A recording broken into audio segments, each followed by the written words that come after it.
और सबसे बड़ी चीज़ है ईमानदारी, ठीक है ना, वो अपने अंदर से कभी नहीं ख़त्म करना चाहिए। ईमानदारी जिस दिन ख़त्म, सब कुछ ख़त्म। स्टूडेंट हो, बिजनेसमैन हो, टीचर हो, कोई भी हो, ठीक है ना। आजकल मैक्सिमम गवर्नमेंट एम्प्लॉयज़ जो है अपना ऑनेस्टी खो चुके हैं। ख़ासतौर पे पुलिस वालों की अगर बात करें हम लोग, ऑनेस्टी है किसी के अंदर? कोई ऐसा पुलिस वाला जो आज तक 10 रुपये घूस नहीं लिया हो, है कि नहीं? तो ये चीज़ जिस दिन अपने अंदर मेंटेन रखेंगे तो समझ लें कि सब कुछ ठीक है। हाँ, सब कुछ ठीक है। हज़ार झूठ बोलें, लेकिन ईमानदारी अगर है अपने अंदर, किसी चीज़ को बचाने के लिए हम लोग झूठ बोल रहे हैं, ठीक है, वो कोई दिक्कत नहीं है। कौन सा टॉपिक हम लोग पढ़ लें इसमें, बताएं?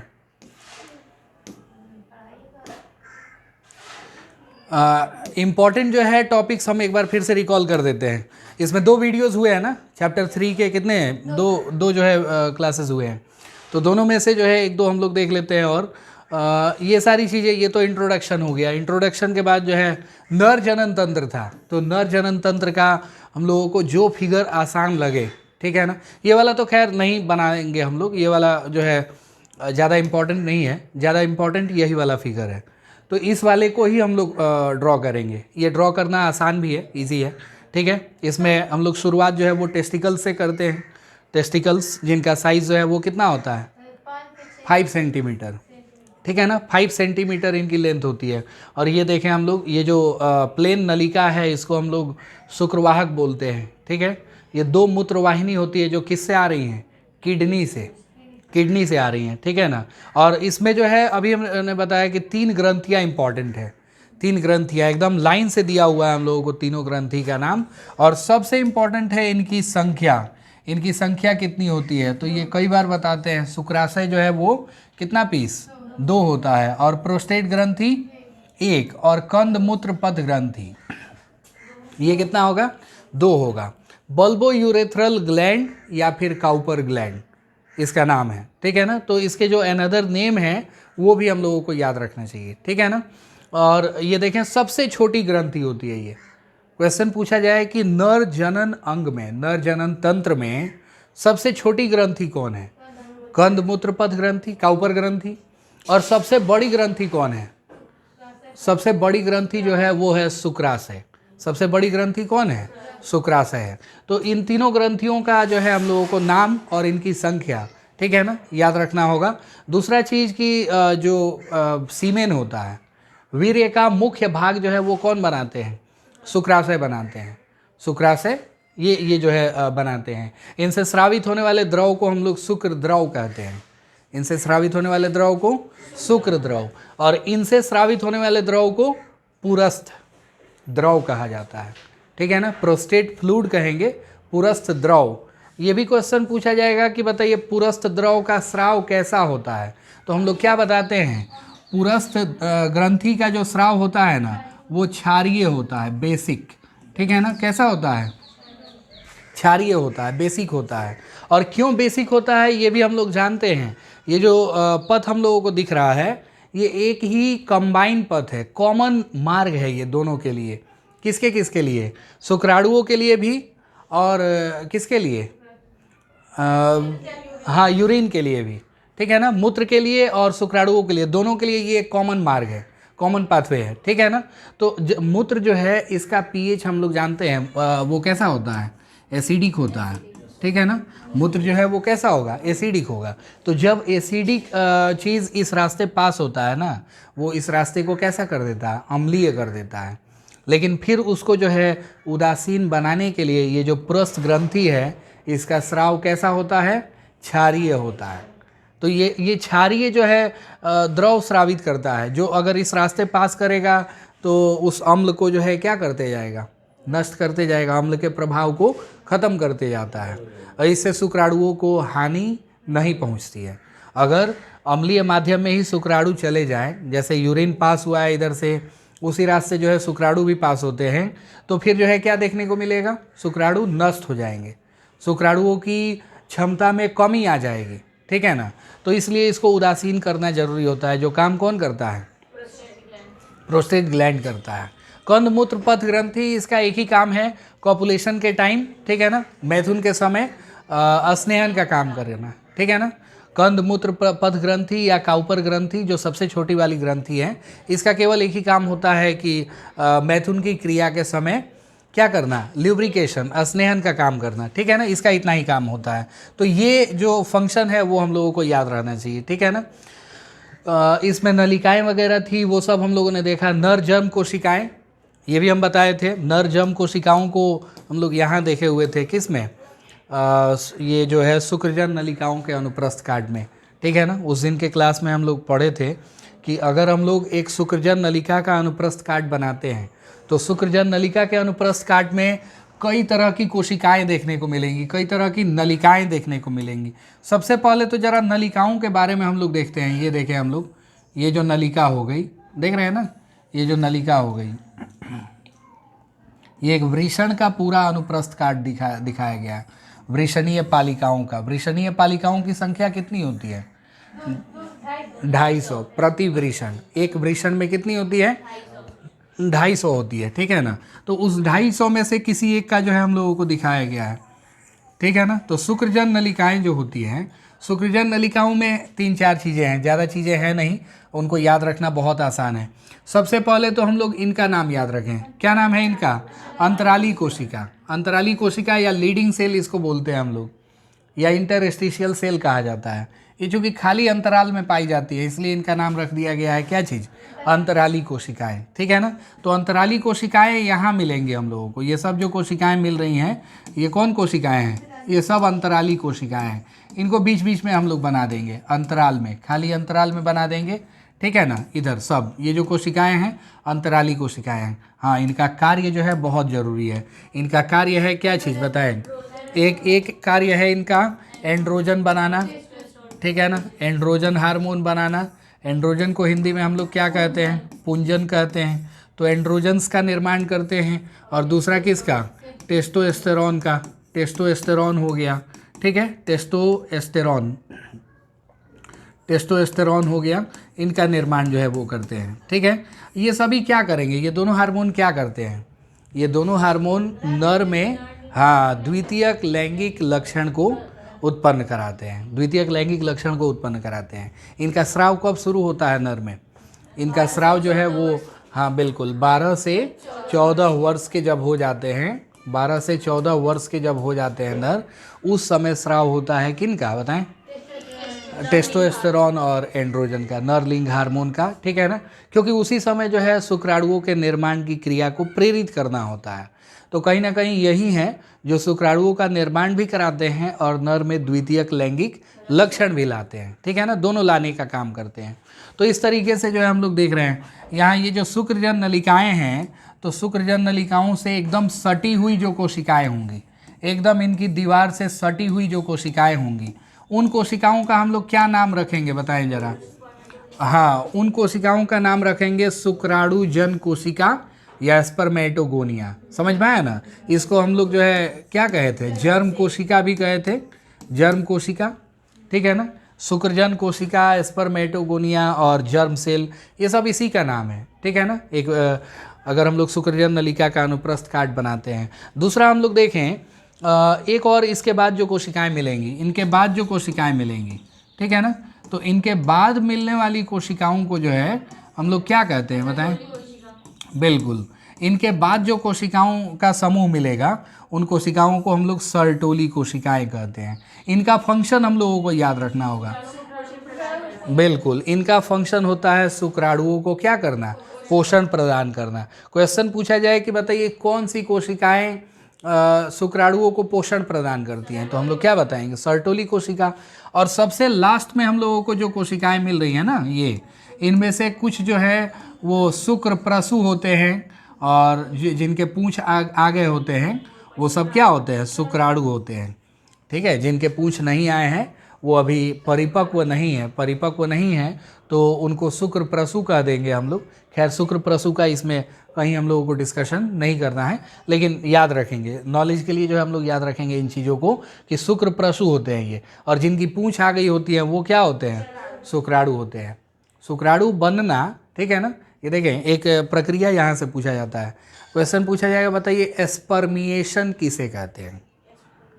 स्पर्मेटोजेनेसिस तो सब लोग जानते हैं, शुक्राणु जनन सब लोग जानते हैं, लेकिन स्पर्मिएशन क्या है? तो स्पर्मिएशन जो है ये हम लोग जो शुक्र प्रसू देखते हैं, शुक्र प्रसू को परिवर्तित होकर शुक्राणु बनना। हाँ, शुक्र प्रसू का परिवर्तित होकर क्या बनना? शुक्राणु बन जाना। यही क्या कहलाता है? स्पर्मिएशन। क्या कहलाता है? स्पर्मिएशन। तो स्पर्मेटोजेनेसिस हो गया स्पर्म बनाने का प्रोडक्शन, वो शुरुआत से चलेगा एकदम, स्पर्मेटोगोनिया से लेके और शुक्राणु तक चल रहा है। पूरी प्रक्रिया को हम लोग क्या कहेंगे? स्पर्मेटोजेनेसिस। लेकिन स्पर्मिएशन किसको कहेंगे? शुक्र प्रसू से शुक्राणु के निर्माण। यहाँ रूपांतरण होता है केवल। रूपांतरण होने का मतलब क्या हो गया कि एक कोशिका जनरली हम लोग जानते हैं कैसी होती है, गोलाकार, अंडाकार, कैसी होती है? गोलाकार होती है। लेकिन शुक्राणु की संरचना भी हम लोग देखें, क्या शुक्राणु की संरचना गोलाकार होती है क्या? बिल्कुल नहीं। शुक्राणु जो है, एक परिपक्व शुक्राणु इस प्रकार से होता है कि नहीं होता है? इस प्रकार से होता है। तो ये जो संरचना इस कोशिका से ऐसी कोशिका में जो रूपांतरण की प्रक्रिया है ना, इसको हम लोग क्या कहते हैं? इसी को कहते हैं स्पर्मिएशन। क्या कहा जाएगा? स्पर्मिएशन। तो इसको हम लोग याद रखेंगे, ठीक है। इसके बाद देखें हम लोग ये नलिकाओं का नाम जो है हम लोगों को थोड़ा सा याद रखना होगा। नलिकाएं कौन कौन सी होती हैं? सहायक नलिकाओं के अंतर्गत कौन कौन सी चीज़ें आती हैं? वृषणीय जालिकाएं, जिनको रेटिटेस्टिस कहा जाता है, सबसे पहले शुक्राणु इसी में प्रवेश करते हैं।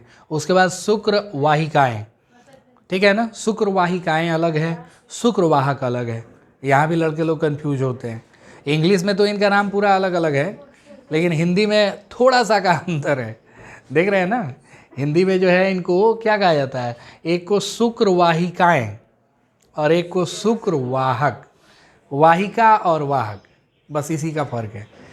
तो वाहिका पहले होती है या वाहक पहले होता है? वाहिका होती है पहले। वाहिका का मतलब हो गया छोटी नली, पतली नली, तो उसको हम लोग वाहिकाएं कहेंगे। और वाहक का मतलब होता है चौड़ी नली, ठीक है ना।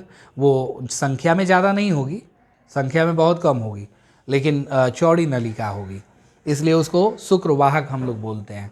और शुक्र अपवाहिकाएं भी इनको कहा जाता है कभी कभी, शुक्र अपवाहिकाएं। इंग्लिश में इनका दोनों का नाम अलग अलग है। इसको वास एफ्रेंसिया बोलते हैं, वासा एफ्रेंसिया बोला जाता है। आकार छूट गया यहाँ, वासा एफ्रेंसिया, ठीक है। और उसको हम लोग बोलते हैं क्या चीज़?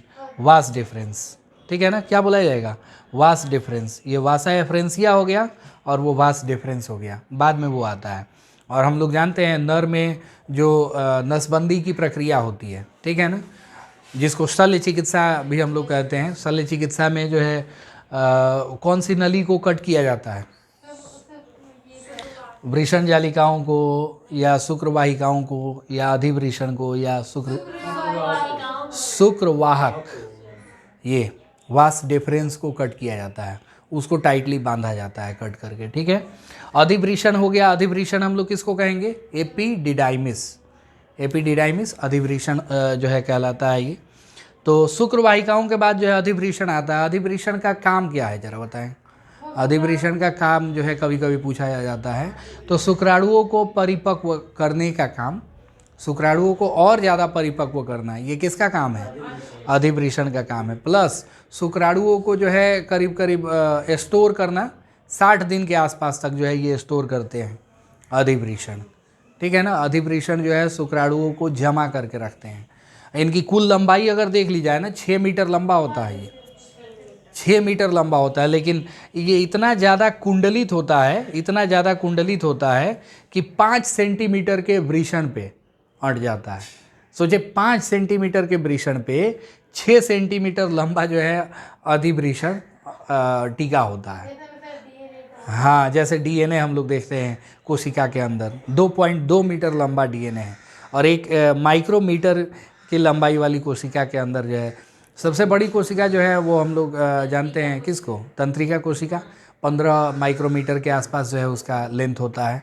तो वो भी जो है बहुत छोटा पड़ जाएगा डीएनए के आगे। डीएनए जो है वो उससे कई गुना लंबा होता है, लेकिन फिर भी एक छोटी कोशिका में उसको सम्मिलित किया जाता है, ठीक है ना। तो ये नलिकाएं हो गई। नलिकाओं के बाद जो है हम लोगों को थोड़ा सा और देखना होगा किसके बारे में, बताएं जरा। हाँ, बल्बो ये जनन ग्रंथियों के कुछ कार्य दिए गए हैं, ठीक है ना। तो जनन ग्रंथियों के कार्य में जो है हम लोग सबसे पहले देख लेते हैं ये शुक्राशय जो एक जोड़ी होता है, शुक्र द्रव का स्राव करता है ये। तो शुक्र द्रव के स्राव में सबसे ज़्यादा क्या मिलेगा हम लोगों को? शुक्र द्रव के स्राव में क्या मिलेगा? फ्रुक्टोज, फल शर्करा होता है। और क्या मिलेगा? कैल्शियम। और हम लोगों को कुछ एंजाइम मिल जाएंगे, ठीक है ना, एंजाइम। तो ये सारी चीज़ें जो है हम लोगों को मिलेंगी। और लगभग ये तीनों ग्रंथियाँ कौन कौन?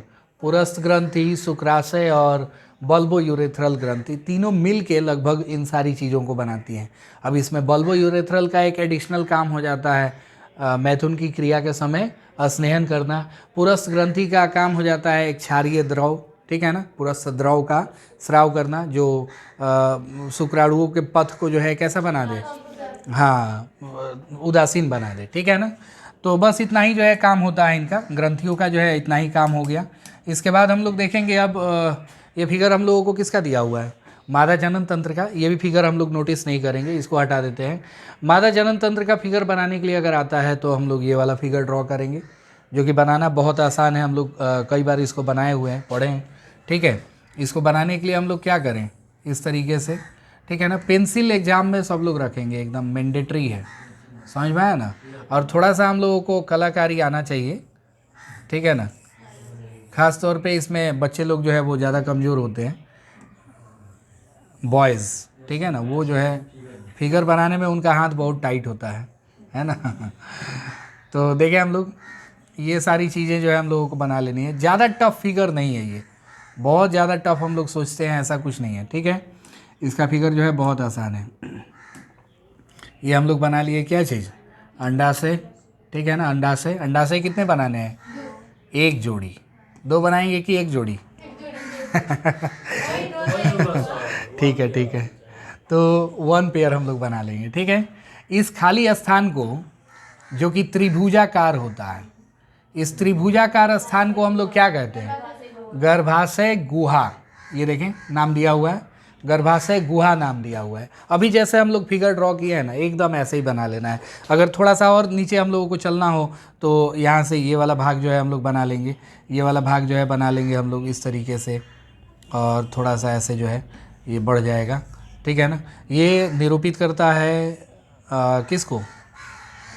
हाँ, ये बाह्य जननेंद्रियों में आता है। तो इस तरह से बना दिए तो फिगर पूरा हो गया हम लोगों का, कंप्लीट हो गया, ठीक है ना। लेकिन एक एक अंग को समझना होगा, एक एक अंग को देखना होगा। तो अभी हम लोगों ने देखा ये जो त्रिभुजाकार, ठीक है ना, त्रिभुजाकार जो संरचना होती है अंदर से, उसको क्या बोलेंगे? गर्भाशय गुहा। यहाँ एक और क्वेश्चन आता है कि बताइए गर्भाशय का आकृति कैसा होता है? क्या बताएंगे? बिल्कुल, बहुत बढ़िया, उल्टे नाशपाती के आकार का, ठीक है ना। ये ऑब्जेक्टिव क्वेश्चन में पूछा जाता है, इसको हम लोग याद रखेंगे। जो गर्भाशय है इसकी संरचना कैसी होती है? इन्वर्टेड पीयर, ठीक है ना, उल्टे नाशपाती के आकार का संरचना होता है। किसका? गर्भाशय का, ठीक है ना, उल्टे नाशपाती के आकार का, ठीक है। तो गर्भाशय गुहा हम लोग जान गए। गर्भाशय की जो दीवारें होती हैं वो कितने लेयर्स में बटी होती है? 3 लेयर्स में बटी होती है। इसमें जो सबसे पहले ये जो हम लोग लाल वाला देख रहे हैं, ठीक है ना, सबसे अंदर वाला ये लेयर, ठीक है ना, जिसको हम लोगों ने यहाँ थोड़ा कर्व बनाया हुआ है। तो ये किसकी लेयर है बताएं? ये अंतः अस्तर है, एंडोमेट्रियम इसी को कहते हैं हम लोग। क्या कहते हैं इसको? एंडोमेट्रियम। हिंदी तो लिखा है लेकिन ज़्यादा पॉपुलर क्या है इसका? इंग्लिश जो है ज़्यादा पॉपुलर है। अंतः अस्तर को हम लोग एंडोमेट्रियम कहते हैं, ठीक है।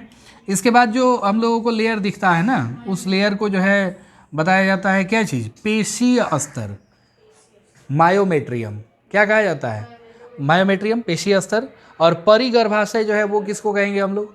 परि मतलब होता है चारों तरफ से, तो जो गर्भाशय को चारों तरफ से कवर करता है उस वाले लेयर को हम लोग क्या कहेंगे? परिगर्भाशय कहेंगे। क्या कहेंगे इसको? नहीं, एक्टोडर्म नहीं कहेंगे।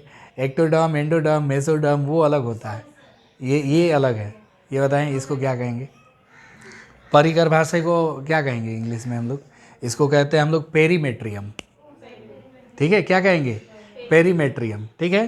तो पेरीमेट्रियम, मायोमेट्रियम, एंडोमेट्रियम, ये 3 लेयर्स में बांटा गया है। किसको? गर्भाशय की दीवारों को, ठीक है। अंदर का जो खाली जगह है इसको क्या कहेंगे हम लोग? गर्भाशय गुहा कहेंगे। और ऊपर के तरफ ये जो संरचना हम लोगों को फूली हुई मिलती है इसको क्या कह देते हैं? फंडस कहते हैं हम लोग। फंडस जो है बोला जाता है इसको। और फिर जो है हम लोगों को क्या नाम याद रखना है? ये एक हम लोगों को विशेष नाम दिख रहा है किसका? अंडाशय का। डिम्ब ग्रंथि, इसको डिम्ब ग्रंथि भी हम लोग कह देते हैं अंडाशय। इसका अनुप्रस्थ काट बनाने के लिए आता है, जिसको आगे हम लोग देखेंगे। तो डिम्ब ग्रंथि जो है अंडाशय, ये एक इम्पॉर्टेंट है। इससे इसका क्या काम होता है बताएं जरा हम लोग, इसके कितने काम होते हैं? इसके 2 कार्य हैं, ठीक है ना। पहला कार्य है अंडाणु बनाना, जैसे नाम लिखा हुआ है डिम्ब और ग्रंथि। ग्रंथि का काम होता है श्रवण करना, और डिम्ब मतलब होता है अंडाणु। जो अंग अंडाणुओं का श्रवण करती है, तो श्रवण नहीं होगा, अंडाणुओं का मोचन होता है। समझ में आया ना? अंडाणुओं का जो मोचन कर रही है उसको हम लोग क्या कह देते हैं? हाँ, अंडाशय, डिम्ब ग्रंथि, ठीक है। और इसका दूसरा काम होता है मादा लिंग हार्मोन का स्राव करना। मादा लिंग हार्मोनों में कौन कौन आता है? एस्ट्रोजन और प्रोजेस्टेरॉन। तो एस्ट्रोजन और प्रोजेस्टेरॉन जो हो गया उसका स्राव करना, ये किसका फंक्शन है? हाँ, डिम्ब ग्रंथि का। तो ये 2 काम इसके याद रखेंगे। वृषण में भी हम लोग पढ़े थे 2 कार्य होता है, एक शुक्राणु बनाना और एक क्या चीज़? नरलिंग हार्मोन बनाना। अंडाशय का भी 2 काम हो गया बराबर दोनों, अंडाणु बनाना और मादा लिंग हार्मोन का स्राव करना, ठीक है। इसके बाद जो हम लोग देख रहे हैं ये वाली नली, इस नली को हम लोग यहाँ से लेके यहाँ तक क्या कहते हैं? फैलोपियन नलिका, अंडवाहिनी नली, डिम्ब वाहिनी नली, जो भी नाम है हम लोग याद रखेंगे, ठीक है ना। तो अलग अलग नामों से इसको जाना जाता है, बट इसको कितने भागों में बांटा गया है? 4 भागों में बांटा गया है। सबसे पहला भाग जो है हो गया कौन सा? झलरी, जिसको फिम्बरी लिखा जाता है। इसको हम लोग क्या लिखते हैं? फिम्बरी, ठीक है। फिम्बरी हम लोग लिख देते हैं, फिम्बरी, ठीक है। एक हो गया कौन सा? कीपक, ठीक है ना, कीपक हो गया। और कीपक को हम लोग इनफंडिबुलम बोलते हैं, इनफंडिबुलम। फिर इसके बाद हो गया क्या चीज़? तुम्बिका, एम्पुला जिसको कहा जाता है। और फिर जो है एक संकीर्ण पथ हो गया, इस्थमस। ये संकीर्ण पथ होता है, समझ में आया ना।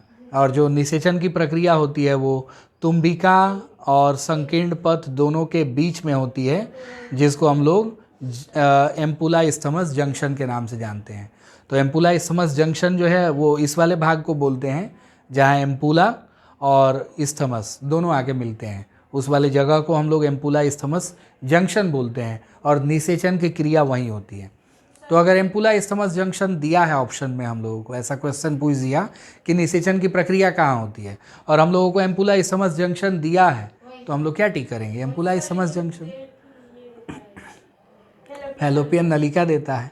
हम लोग बिहार बोर्ड से हैं, बिहार बोर्ड में थोड़ा ज़्यादा टफ क्वेश्चन नहीं देता है, ये कॉम्पिटिटिव लेवल का हो गया कि एम्पुला इस्थमस जंक्शन पे निषेचन की क्रिया होती है। लेकिन हम लोगों को जो है एकदम आसान सवाल देगा, और वो है फैलोपियन नलिका।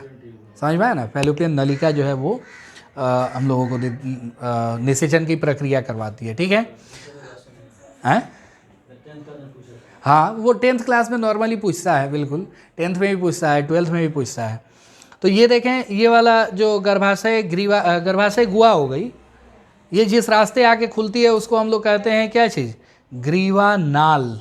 याद रखें, यहाँ तीर का निशान थोड़ा गलत लगा दिया है, ठीक है। ऐसे गलत नहीं लगाया है, ये भी उसी का भाग है, लेकिन ज़्यादा सही रहेगा कि गर्भाशय ग्रीवा हम लोग इसको इंडिकेट करें। समझ में आया ना? सर्विक्स बोला जाता है इसको। तो सर्विक्स ये वाले भाग को हम लोग बोलते हैं। सर्विक्स कितना होता है? सर्विक्स कितना होता है? 1 या 2? यहाँ तो 2 दिखाई दे रहा है। हाँ बिल्कुल, ऐसा नहीं है, ये 2 दिखाई दे रहा है तो हम लोग फिगर में ना जाएं, वो ये 2D है, और 3D में देखा जाएगा तो ये एक ही होता है। समझ में आया ना? गर्भाशय ग्रीवा जो है वो कितना होता है? एक ही होता है, ठीक है ना। ग्रीवा जो है वो एक ही होता है। इसमें जो ओपनिंग होता है उसको हम लोग हाँ, ग्रीवा नाल जो है हम लोग बोल देते हैं, इस वाले नाल को सर्वाइकल कैनाल बोलते हैं। एक चीज़ और देखना है, ग्रीवा नाल और योनि इन दोनों को मिला के जन्म मार्ग बनता है, बर्थ कैनाल, बताए थे हम पढ़ाते हुए कि बर्थ कैनाल जो है दो चीज़ों को मिला के हम लोग कहते हैं, किसको किसको, योनि को और ग्रीवा नाल को, दोनों को मिक्स करके दिया जाए तो क्या बोला जाएगा, बर्थ कैनाल बोला जाएगा। हाँ नहीं, गर्भाशय ग्रीवा नहीं, ये पथ के बारे में हम लोगों को इंडिकेट करना है केवल। तो पथ के बारे में इंडिकेट करना है तो वहाँ पे योनि हो जाएगा एक, और एक और कौन हो जाएगा, ग्रीवा नाल हो जाएगा। इन दोनों को मिला के कंबाइनली हम लोग क्या कहते हैं, हाँ बर्थ कैनाल कहा जाता है। तो ये था हम लोगों का मादा जनन तंत्र और इसका डिटेल्स, ठीक है। इसके आगे हम लोग देख लेते हैं और क्या चीज़ें देखनी है फटाफट। तो देखें ज़रा हम लोग, अंडाशय की लंबाई कितनी होती है, नहीं अंडाशय अंडाशय की लंबाई 2 से 4 सेंटीमीटर होती है, समझ में आया ना। ये इसका पूछा जाए अंडवाहिनी नली, तो अंडवाहिनी नली का हम लोग बताएंगे 10 से 12 सेंटीमीटर। अंडवाहिनी नली की लंबाई कितनी होती है, 10 से 12 सेंटीमीटर, ठीक है ना। और बाकी ये सब जो है उसके बारे में डिटेल दिया हुआ है, तो इसको हम लोग चलते हैं आगे स्किप करके, ठीक है। इसके बाद जो है हम लोगों को स्तन ग्रंथियों के बारे में दिया है, तो इसका भी फिगर जनरली नहीं देता है एग्जाम में बनाने के लिए, इसका फिगर जो है नहीं देगा, लेकिन हाँ इससे क्वेश्चन रहेगा ज़रूर। तो इससे इम्पॉर्टेंट जो क्वेश्चन आता है वो कौन सा है बताएं ज़रा हम लोग। इससे जो इम्पॉर्टेंट क्वेश्चन आएगा वो ये है, ठीक है ना, सबसे मुख्य। इसको हम लोग जो है सपने में भी ना भूलें, क्या चीज़, कि प्रत्येक स्तन ग्रंथि में कितनी जो है स्तन पालिकाएँ होती हैं। तो स्तन पालिकाओं की संख्या प्रत्येक स्तन ग्रंथि में कितनी होती है, 15 से 20। इनको क्या कहा जाता है, मेमरी लॉब्स कहा जाता है। तो मेमरी लॉब्स का नंबर एक मेमरी ग्लैंड में कितना होता है, 15 से 20। दोनों जो है अगर कंबाइन किया जाए तो कितना होगा, 30 से 40, 30 से 40 हो जाएगा, समझ में आया ना। तो एक मादा में स्तन कूपिकाएँ अलग है, स्तन कूपिकाएँ अलग है, वो दिखा देते हैं एक बार हम। स्तन कूपिकाएँ जो है वो इनको हम लोग कहते हैं, देखें ज़रा, अगर इस फिगर को बांटे ना हम लोग तो इसमें छोटे छोटे चैम्बर होते हैं। ये जैसे एक चैम्बर हो गया, एक चैम्बर हो गया, एक चैम्बर, एक चैम्बर, तो इसको हम लोग स्तन पालिकाएँ कहेंगे, क्या कहेंगे। और इस तरह से ये जो गुच्छे बनाए गए हैं यहाँ, ये जो गुच्छे बनाए गए हैं, इन गुच्छों को स्तन पालिकाएँ कहेंगे, और इनकी संख्या जो है वो 15 से कितनी होती है, 20 होती है। लेकिन इनके अंदर जो ये छोटी छोटी इकाइयाँ हैं जिनमें दुग्ध निर्माण का कार्य होता है, उनको हम लोग स्तन कूपिकाएँ कहते हैं। ये जो छोटी छोटी नहीं, इसकी संख्या नहीं होती, वो जो है अनलिमिटेड हो सकता है, ठीक है ना। वो मतलब इसका नंबर डिफाइन नहीं किया गया है कि इसका संख्या जो है कितना होगा, ठीक है। बाकी ये हो गया हम लोगों का, ये सब देख रहे हैं हम लोग। तो ये जो छोटे छोटे बैलून टाइप के स्ट्रक्चर्स हैं इनको स्तन कूपिकाएँ कहते हैं। बीच से अंदर से ये खाली होते हैं और इनमें एपिथीलियम ऊतक होते हैं। एपिथेलियल ऊतक का काम होता है श्रवण करना या अवशोषण करना। तो श्रवण करने का काम है यहाँ पे, यहाँ दुग्ध को श्रवण करना है। तो दुग्ध को श्रवण करना है तो फिर जो है एपिथेलियल ऊतकों की ज़रूरत पड़ेगी यहाँ, ठीक है। तो यहाँ से हम लोगों को याद रखना है। हाँ, इसके आउटर स्किन को क्या कहा जाता है वो भी पूछता है, तो आउटर स्किन का नाम हम लोग याद रखेंगे, ठीक है ना। एरियोला हम लोग इसको बोलते हैं, एरियोला। इसका जो आउटर स्किन है इसको हम लोग क्या बोलेंगे, एरियोला कहेंगे, ठीक है। नेक्स्ट हम लोग देखें, नेक्स्ट जो है ना टॉपिक हम लोगों को देखना है क्या चीज़, युग्मक जनन।